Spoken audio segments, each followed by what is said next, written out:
Long ago, on the way home from school, I saw an elderly woman with 2 shopping bags stopping to rest every few steps. I offered to help her.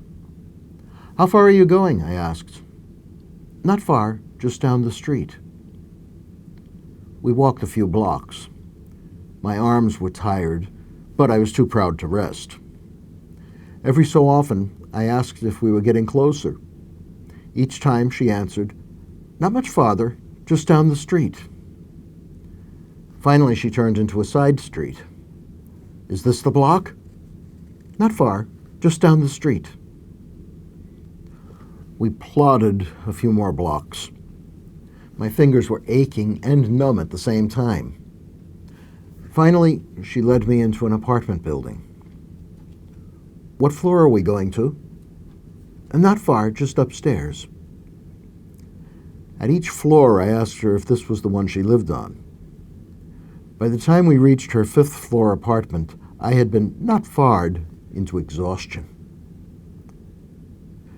Jesus in today's gospel seems to have something in common with that woman. The reign of God is at hand. Well, he said that 2,000 years ago, and it still seems to be a long way off. Something else Jesus says complicates matters. This is the time of fulfillment. Is he referring to his own time, or to any time we hear his words? Why say this is the time of fulfillment, and then that it's still on the way?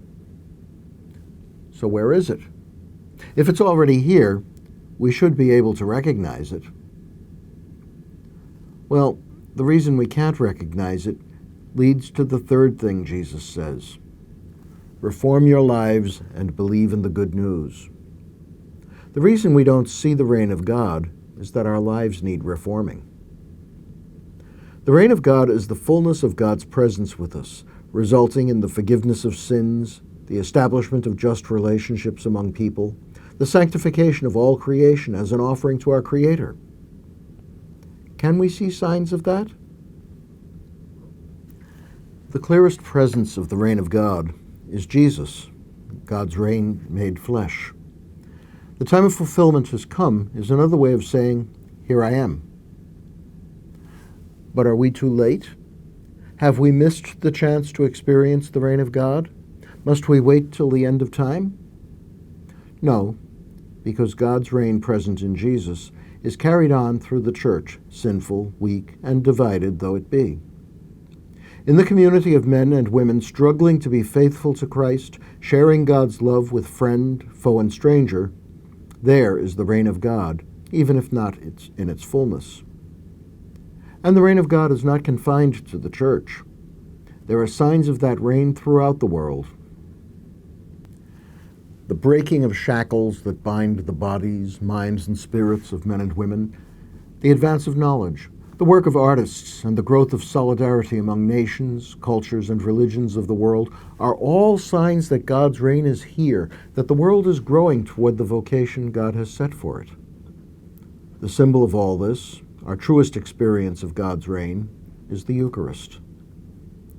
When we share the body of Christ, we are in the reign of God, united with all Christ's people in all times and climes.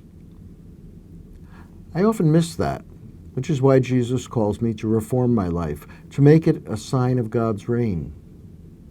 Living a reformed life will clear my eyes, heart, and soul to see God's reign in the Eucharist and in all it stands for, Jesus, the Church, the world.